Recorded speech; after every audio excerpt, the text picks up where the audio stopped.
Saludos, amigos y amigas de La Respuesta.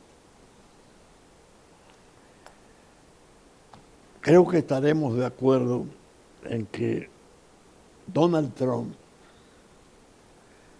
es el personaje del mundo.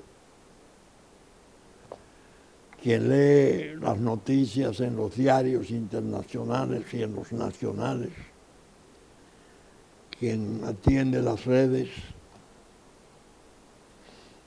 y conoce de las reacciones de gobiernos, de sectores, de movimientos, tendrá que convenir en que Donald Trump, de la muerte civil que se le quiso dar, ha pasado a ser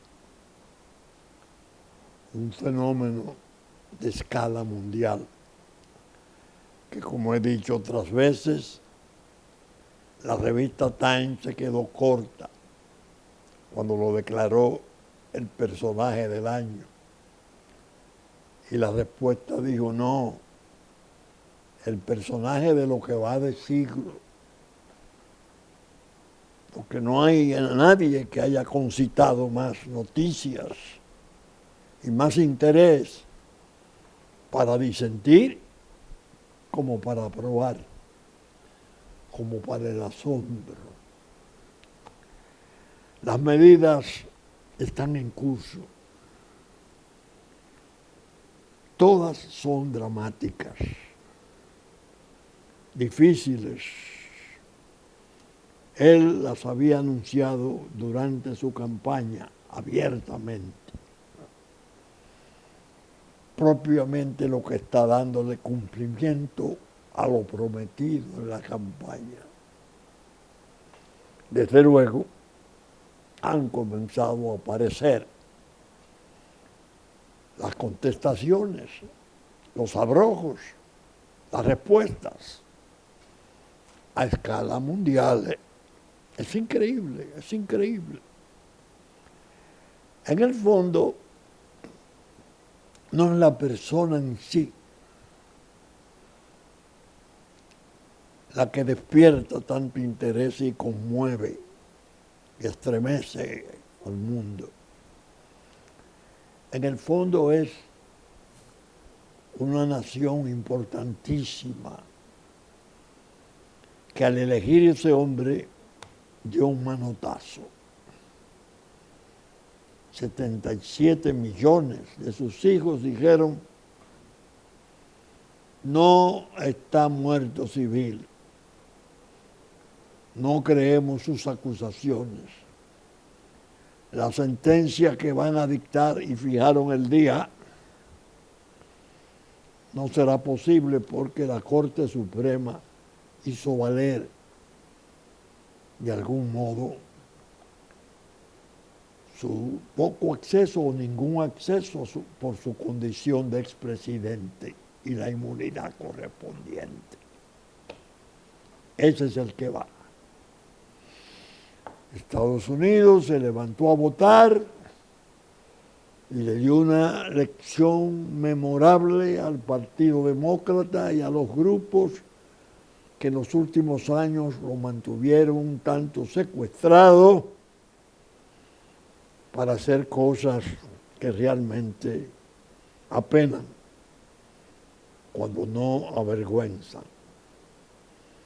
Basta con ver cuando pasan el video del general Miller, que era el jefe militar más importante, hablando de que él sirve a su nación porque no ha querido servir nunca a un mando fascista, cuando lo están destituyendo. Y Trump que responde, usted es un vago y un cobarde. Llamó a China por teléfono para darle seguridades en uno de esos episodios de trance difíciles, que no se preocupara que usted estaba ahí. Y después, la vergüenza del abandono de las armas en manos de los talibanes en horas, sin importarle que hayan quedado no se sabe cuántos norteamericanos secuestrados en Afganistán. Uno viendo eso se sobrecoge y piensa necesariamente lo que está pasando no es un aguacerito cualquiera, no es una llovizna, es una tormenta.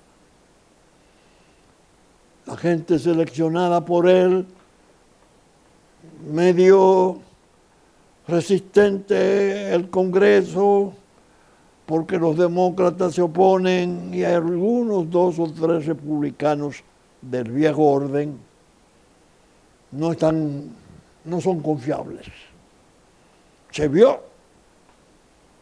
con el conocimiento del joven militar Boina Verde, Hedgen, designado ministro de Defensa, que estuvo, según se entendía, a punto de ser rechazado por la comisión mixta, pero que finalmente fue aprobado y ya es ministro de Defensa.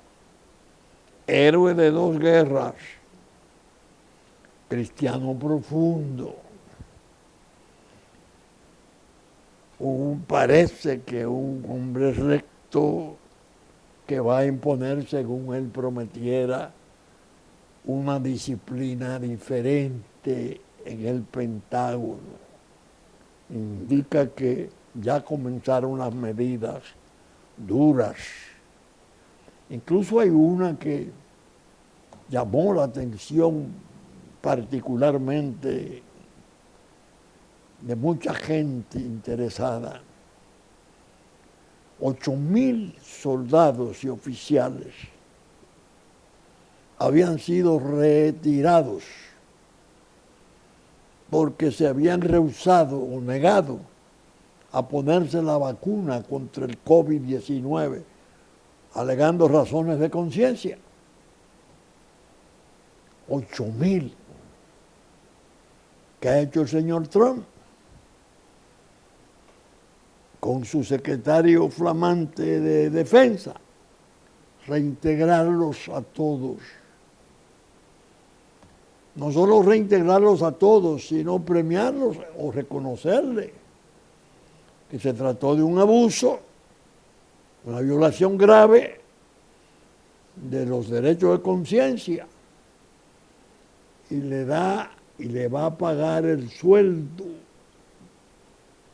que debieron percibir durante su periodo de segregación.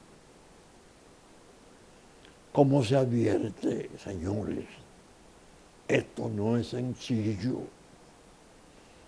pero no a niveles de estados menores, como por ejemplo la crisis con Colombia, que es un estado importantísimo, pero no comparable con las superpotencias nucleares, que ya vimos cómo se produjo un episodio penoso con la cuestión de la deportación de colombianos ilegales en Estados Unidos. Parece que el presidente Petro había dado la autorización para que aviones militares llevaran a esos deportados, y a última hora no se sabe por qué, porque él es en cierto modo impredecible. Se negó y produjo un tipo en su cuenta, en sus redes, de repudio a la medida, que a mí me dio realmente, lo debo decir con sinceridad, terminó por darme pena. Algunos quisieron bufear, no, eso es que a él le gustan sus tragos y sus cosas. Si está en trago es capaz de una cosa y después se arrepiente. Señores, yo oí las palabras, me las hizo oír mi hijo Vinicio, me las leyó, instando al presidente Trump que lo tumbara si quería, y Colombia, el corazón del mundo. Y bueno, una cosa realmente extrañísima.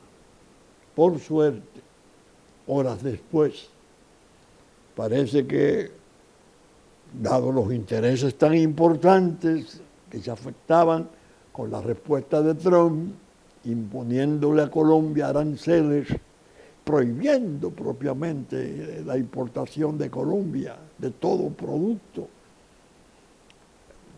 Me imagino, nos imaginamos que el poder del empresariado, más la propia política de oposición, y dentro de su propio partido, o los partidos que lo sustentan, primó una regla de prudencia. Y 10 horas, 12 horas después, se había echado todo para atrás. Pasó.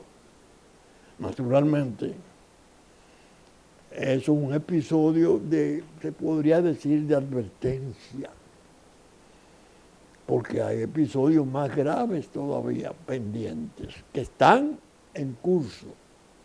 Ucrania, la paz. Este hombre es desconcertante. Trump. Todos suponíamos que como lo habían acusado tanto de ser una especie de cachanchan de Putin, amigo que lo había incluso ayudado a su victoria en el 16, para que gobernara hasta el 20, cuando lo expulsaron,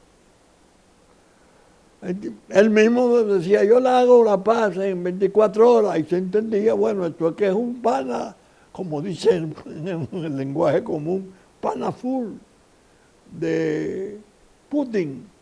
Y Putin mismo respondía en una forma más o menos lisonjera. De repente, cuando llega la verdad, se produce su regreso a Casa Blanca. Antes de entrar en materia, comienza a decir que Ucrania está preparada para la paz, que Rusia debe de poner término a esa guerra. Ya había enviado a un general muy importante, un tratadista militar que tiene obras escritas, un viejo general que es de su confianza, como emisario. Parece que tiene informaciones interiores, íntimas, de cuál es la posición rusa.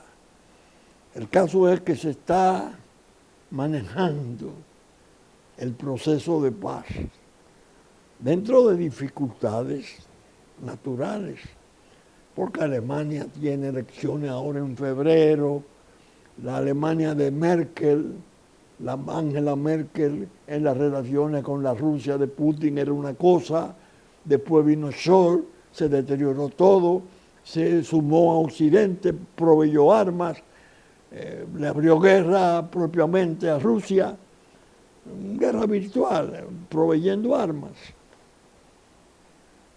Pero parece que hay un escozor en Europa, no solo en Alemania, sino en distintas naciones.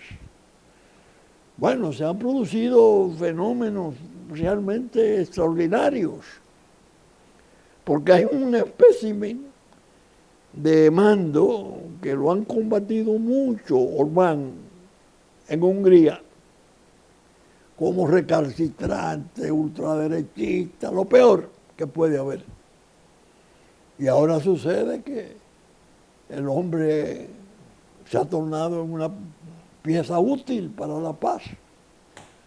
Muy tolerante, muy conciliador. Bueno, es decir, el mundo, tal como dice el reloj del Apocalipsis, que fuera fundado por Einstein, está a 10 segundos, llegó a 10 segundos de la terminación del mundo, la medianoche, por todos los aprestos de guerra que se estaban produciendo, que no han cesado totalmente, pero ya menos.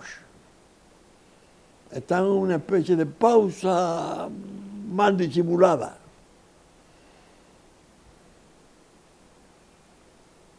Óigame, levantarse a trabajar y ver todas esas noticias y pensar que puede seguir el resto del día tranquilo, sin inquietud, es una ilusión, es una quimera. Estamos pasando por una coyuntura mundial muy difícil y muy peligrosa. El propio Medio Oriente, esa guerra, Israel, Hezbollah, Hamas, los intercambios de rehenes por prisioneros, se están llevando a cabo como actos preparatorios que indican que puede haber una pacificación. No se sabe dónde enviar 1,5 millones de palestinos. Occidente que quiere que sea al norte, a la Cisjordania. Trump habla de Egipto incluso. Egipto se niega. Bueno, ¿qué pasa? No va a haber paz después que lleguen al intercambio total de prisioneros y rehenes y le quiten la causalidad fundamental a la guerra. Siria, en una transformación sorprendente.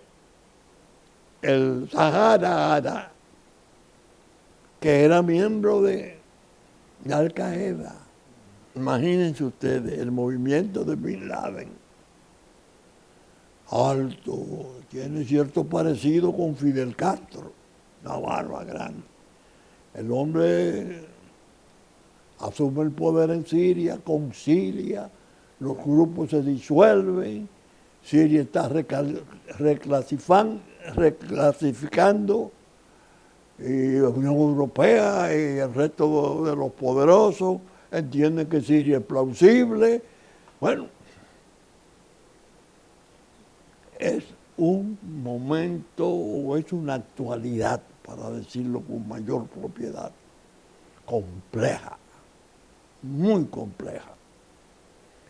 Naturalmente quedan aspectos que son lamentables. Francia y las indefiniciones a que la ha sometido su presidente, su joven presidente, brillantísimo, pero que evidentemente no ha podido lidiar con las circunstancias mundiales de esa preguerra que significa la Ucrania encendida. Es decir, por donde quiera surgen los meollos.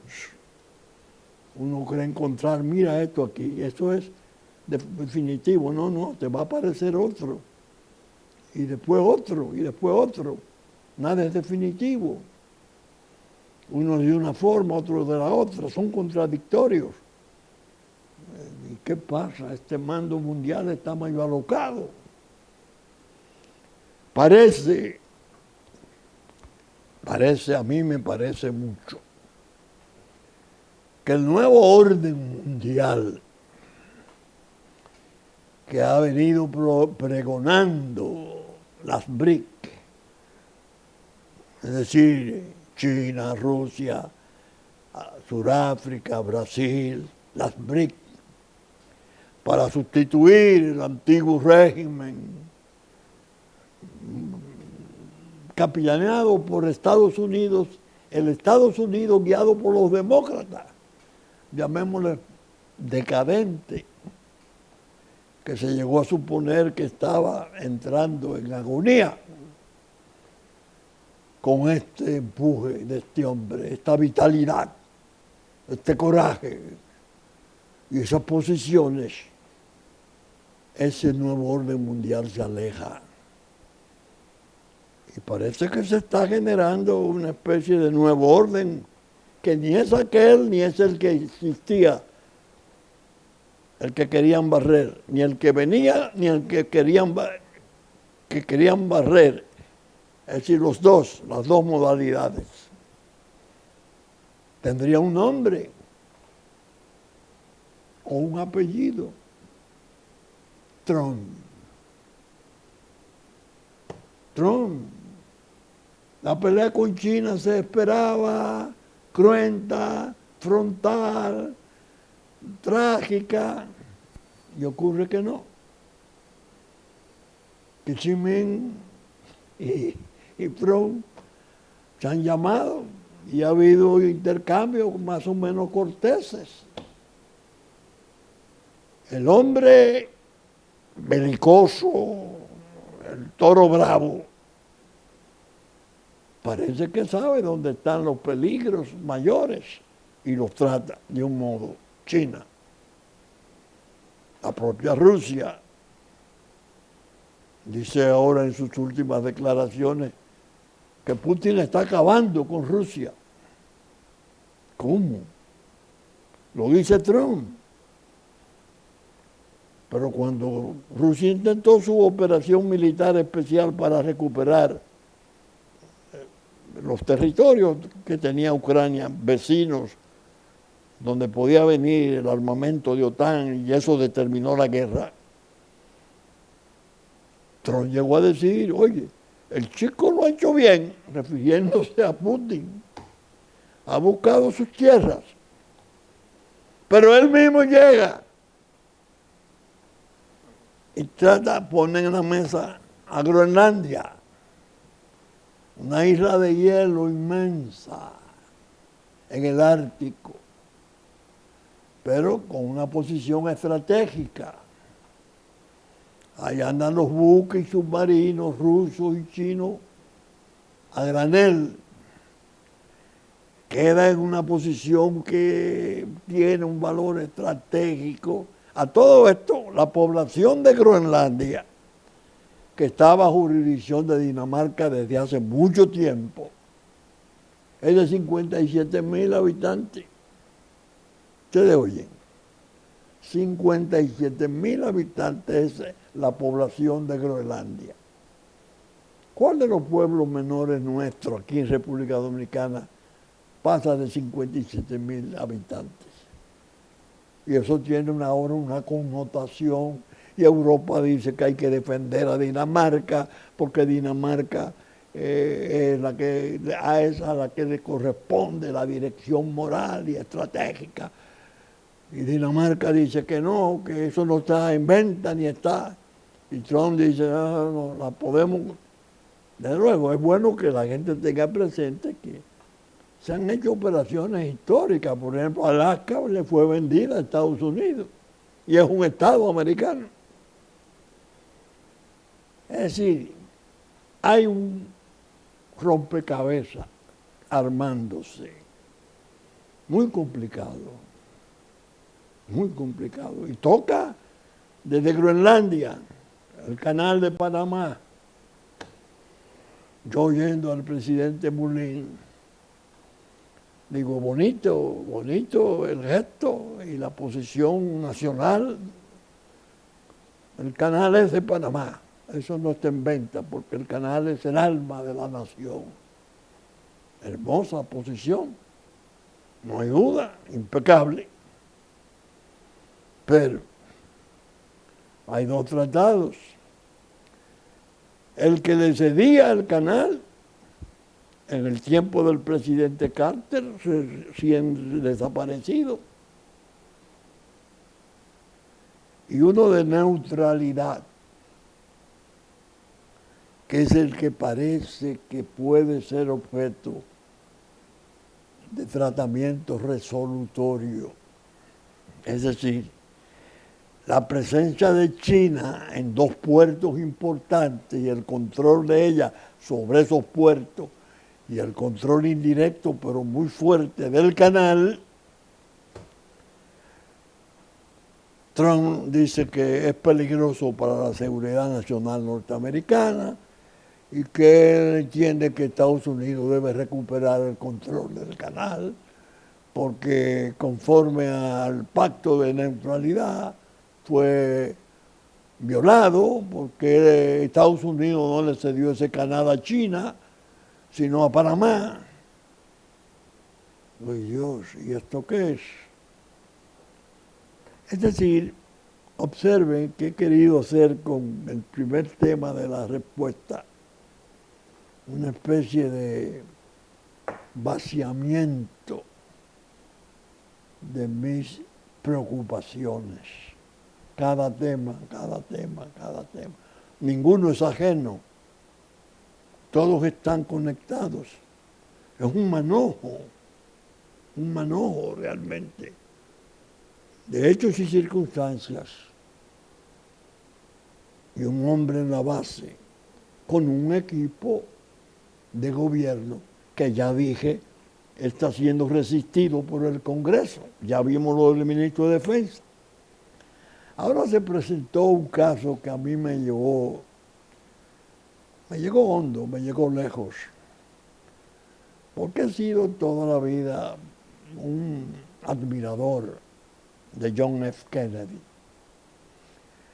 Lamenté su asesinato, lo vi incluso con ojos de gran dolor y piedad.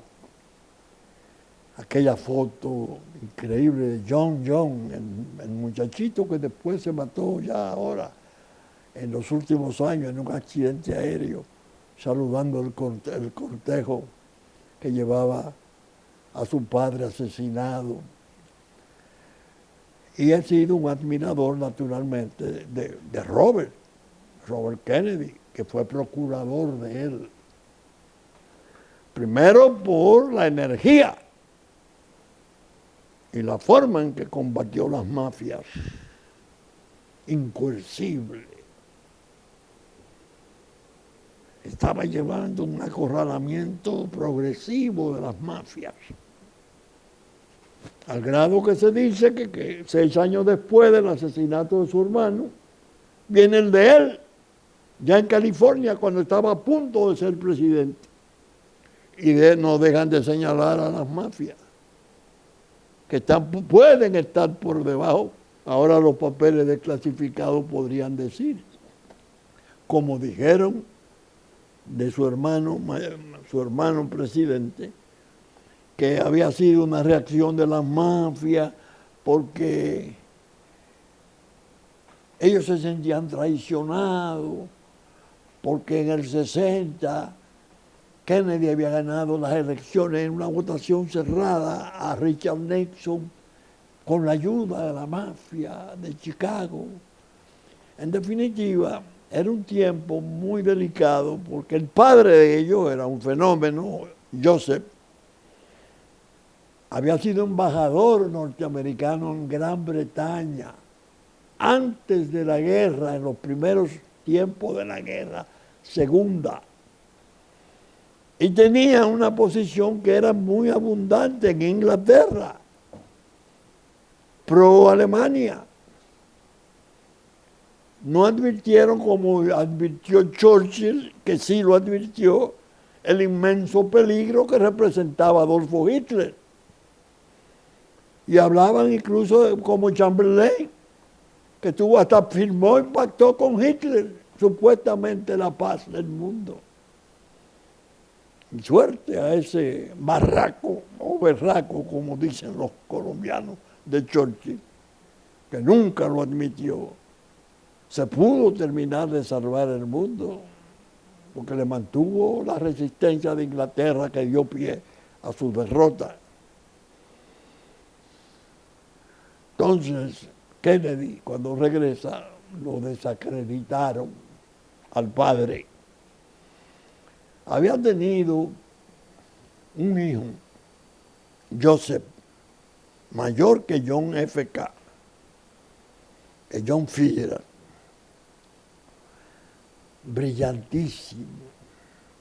Leyendo una de las obras de Galbraith, un canadiense economista muy importante, profesor en Harvard, me encontré con que él aludía a Joseph Kennedy en el sentido de que era mucho más brillante y notable que su hermano John F. Kennedy, que también fue su alumno. Joseph era piloto aviador de bombarderos había hecho misiones 3 veces más que todos los pilotos de su grupo en Inglaterra hacia Alemania. Se presentó una misión muy especial, porque irían a bombardear unas presas, creo que 2, muy delicadas. Tenía la sospecha el mundo aliado, contrario a Hitler, de que estaba procesando ya el programa de su arma atómica y que esas presas era necesario destruirlas, pero que estaba bajo protección de artillería especial y era muy arriesgada la misión. Solo podrían ir pilotos y tripulantes voluntarios. ¿Qué hizo Joseph Kennedy? Que tenía licencia para descansar y venir, de ser posible, a pasar un tiempo con su familia. Se presentó voluntario. Efectivamente. La misión a la cual fue un éxito tremendo. Hubo una de las presas que inundó media Europa. Se perdió el avión al regreso en el Canal de la Mancha y Joseph Kennedy, hijo, desapareció. El padre, embajador que fuera, se fijó entonces en el segundo, John F. K., este es mi candidato a la presidencia. Y lo hizo y lo apoyó, candidato, en el 60. Ganó. Ya venía de ser senador. Ustedes me han oído citar aquella investigación importantísima en el plan aquel del senador Kefauver, destinado a desenmascarar las mafias en Norteamérica, en investigaciones complejas y peligrosas. Él era del panel y era el más activo y el más brillante. Ese fue el que mi hermano Aristeo en el 57, que fue el año del nacimiento de mi hijo Juárez, que yo fui por razones de salud, nos dijo, viendo la televisión en blanco y negro de entonces, ustedes ven ese que está ahí, ese John F. Kennedy. ¿Sí? Ese va a ser el próximo presidente de Estados Unidos. Y fue 3 años después. ¿Qué pasó? Que el hermano lo atrajo a Robert.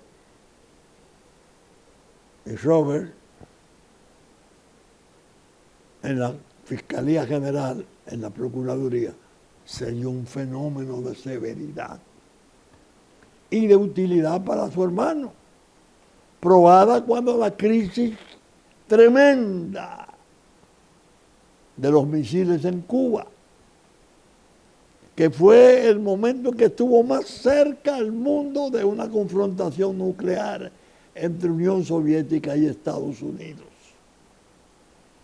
Resolvieron los dos hermanos la crisis con Khrushchev, pero ambos fueron asesinados. Uno en noviembre del 63 y el otro en el 78, en medio de la campaña en California. Saliendo de un hotel por la cocina, apareció se supuso un lobo solitario, que se ha probado que no son tan solitarios nunca. Le dio un disparo en la cabeza y ocurrió que uno de sus hijos, creo que era adolescente, él lo había llevado a la campaña y estaba viendo la escena cuando el atentado, después de producir su padre muerto. Es decir, el candidato seguro presidente que él acompañaba a su padre, ese niño tuvo que verlo muerto, asesinado. Es el Robert Kennedy Jr., que ahora, al cabo de los años, muchos años, Donald Trump logra atraerlo porque él fue segregado del Partido Demócrata, un intransigente, especialmente en forma ríspida y frontal contra el poder inmenso de la industria farmacéutica de Estados Unidos, que se considera que después de la industria industrial militar es el segundo poder de Estados Unidos. Y un combatiente feroz contra los alimentos defectuosos, intoxicados de componentes tóxicos, desafiando intereses tremendos.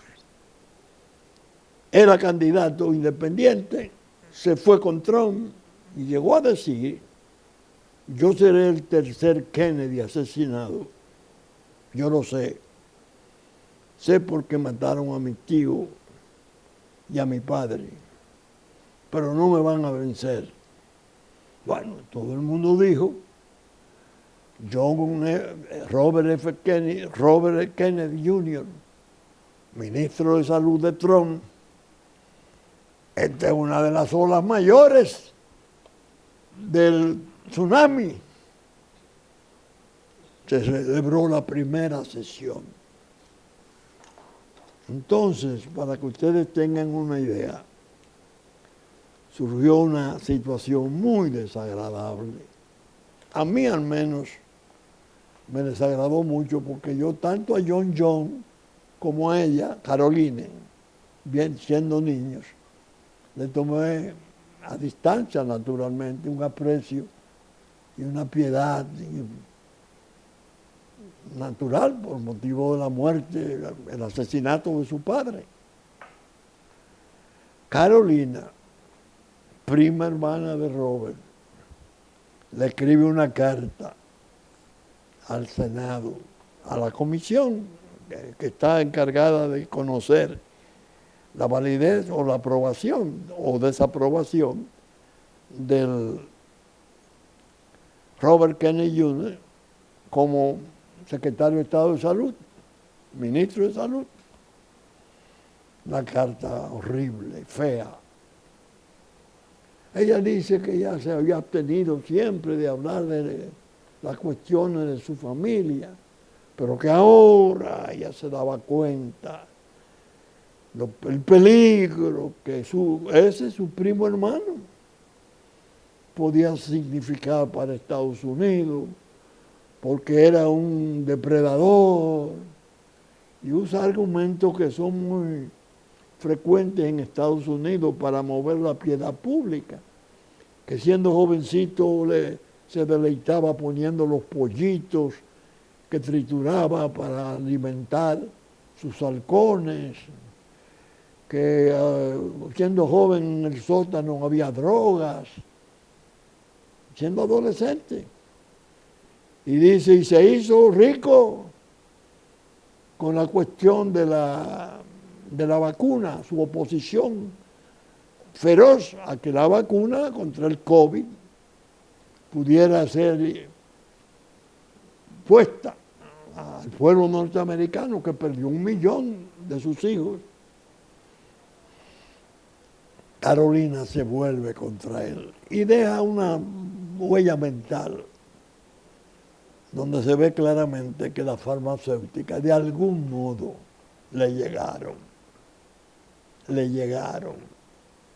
La convencieron de que trabajara por Estados Unidos y su destino, no por los intereses de la farmacéutica.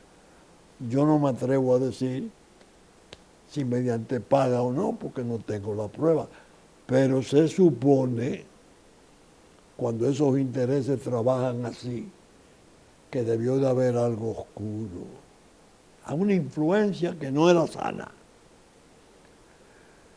Naturalmente, las relaciones entre los primos Kennedy fue tortuosa, no normal, no afectuosa,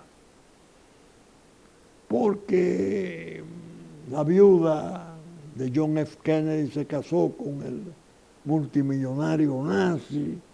Parece que la madre Estel, de los 11 hijos de Robert, hizo comentarios muy... Era madre de 11 hijos, la viuda,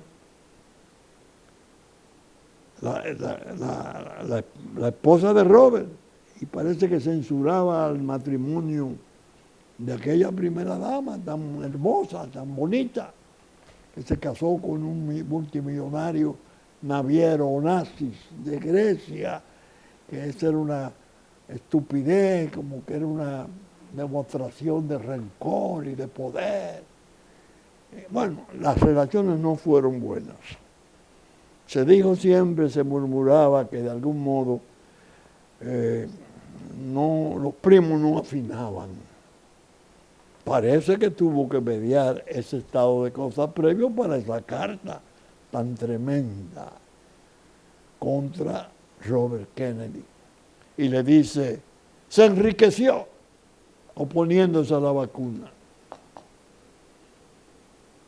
Yo digo, bueno, es un caso extraño porque él alegaba que estaba trabajando en favor del pueblo en general, el pueblo que no enriquece así, no soborna así.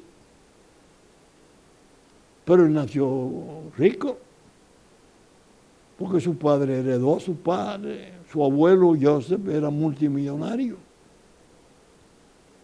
El caso fue que presentaron un episodio lamentable, penoso, que ella misma dice, yo sé que mis tíos, refiriéndose a Edward, el más joven que después fue senador, que fue el que más vadeó y capeó esa tormentica que había en la familia.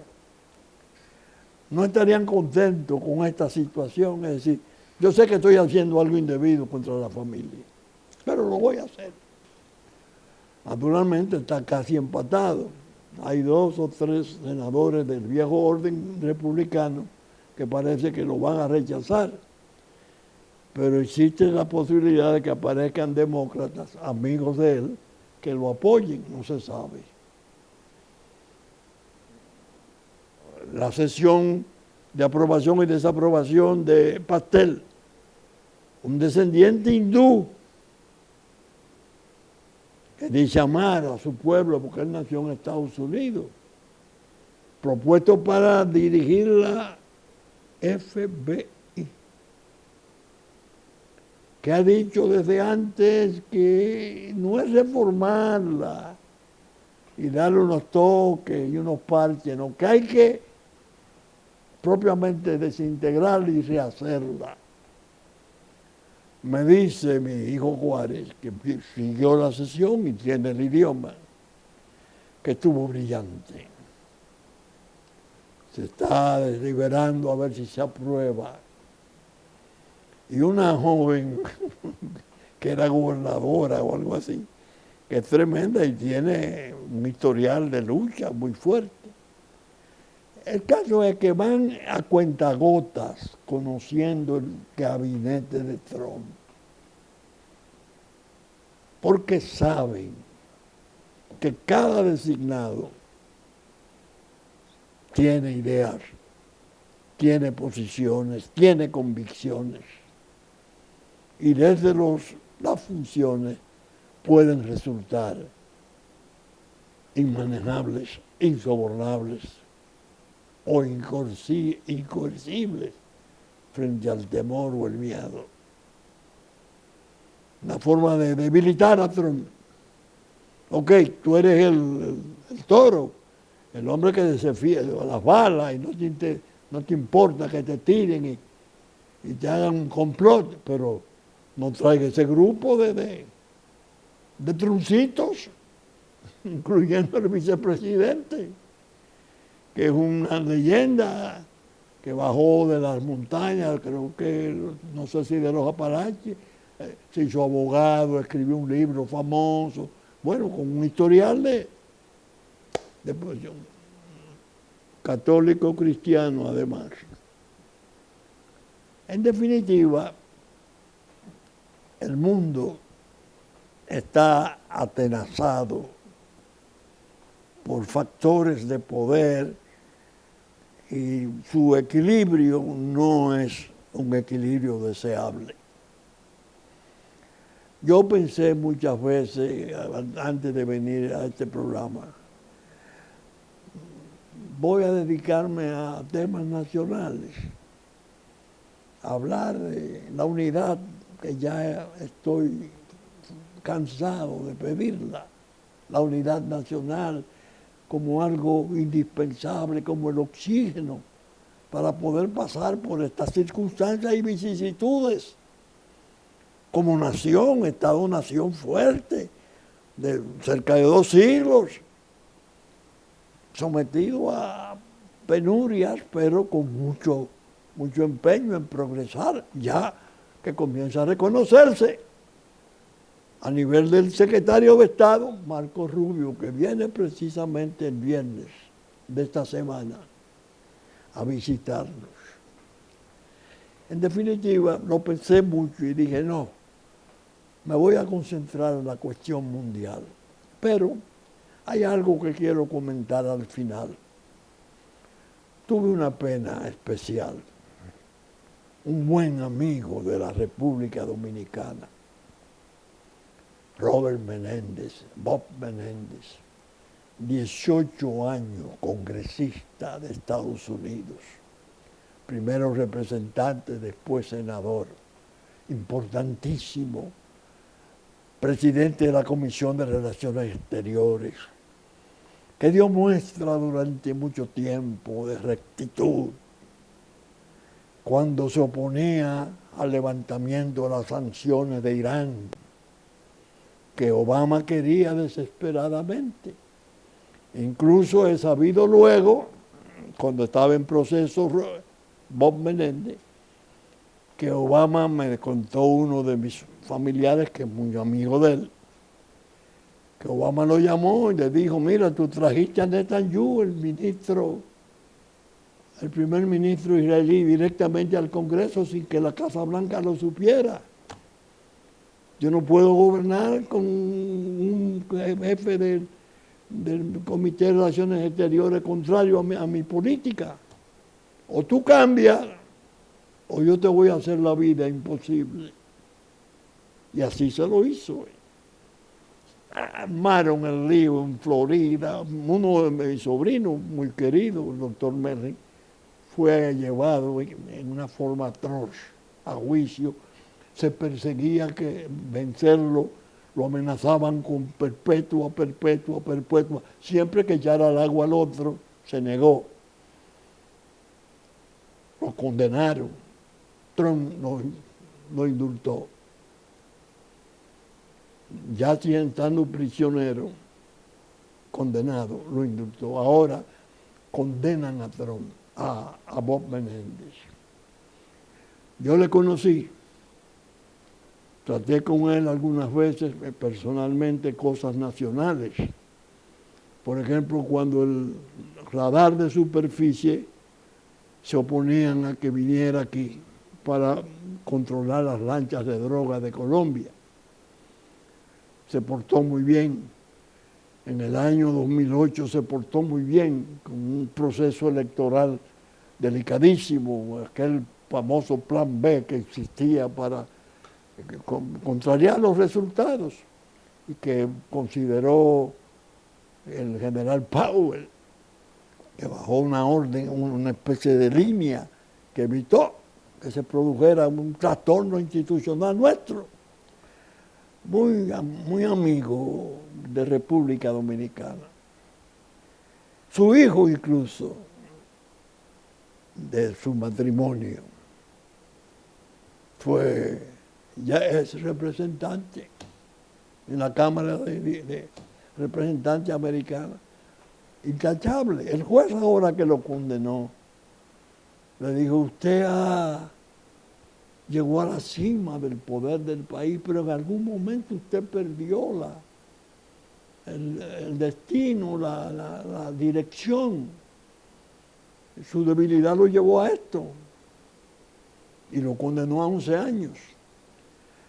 Su compañera sentimental, ahí voy, de ascendencia egipcia. Fue incluida en el juicio al principio, ya no está. Se le juzgará en junio porque tiene, no sé, tuvo un tumor de seno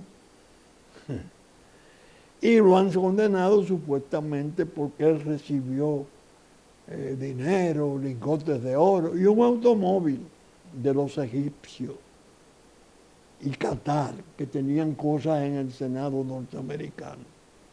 Él se defendió diciendo, pero ¿cuáles cosas? Nosotros los legisladores somos representantes de intereses muchas veces. Es nuestro deber representar intereses que puedan convenir y en que muéstreme que yo pude conseguir que sea contrario a Estados Unidos. No, un acto de corrupción, porque le metieron el FBI y encontraron los lingotes de oro en un closet, en la ropa, dinero, bueno. La compañera sentimental es un peligro para esas uniones de tercera edad. Un hombre importante, recto, respetable durante toda la vida puede, ya en ese ocaso que comienza, si se extravía, como dijera su juez, sufrir daños siempre que la compañera última no tenga la idoneidad, no tenga el sentido como para decirle a un dominicano precisamente vinculado a negocio en Qatar, no, yo no te puedo recibir ese carro Mercedes de $70,000 porque yo soy esposa de Bob. No, recíbelo. Total, el dominicano se salió del proceso y lo acusó. Libre. En definitiva, una pena. Y muy difícil para él porque no creo que obtenga ningún tipo de tratamiento indulgente de Donald Trump, porque él se perdió realmente cuando lo quisieron hundirlo por la deuda de Cuba, la deuda pendiente de cobrar en Cuba, por las posiciones frente a Irán. No respondió como ha respondido ahora, ya condenado. Trump tenía razón. Pero en el impeachment que le hicieron a Trump, votó demócrata contra Trump. Tal vez eso le prive de la indulgencia que Trump sabe poner en práctica muchas veces. Bueno, pero esto ya es cuestión de justicia, y si hizo justicia o no, en la apelación se sabrá. Yo quería comentarlo porque realmente le hizo servicio a la República y a su país. Y es una lástima que se haya extraviado, que lo haya podido hacer en su nombre, gente de su íntima confianza, en un tiempo de vida en que se sabe que se pierden facultades. No es una edad para hacer aventuras nuevas. Bueno, de todos modos, veremos el futuro. Saben ustedes que estamos saliendo por Supercanal, por sus canales 33 de Claro, 3 del cable, en nuestra versión central, domingo a las 11 de la mañana.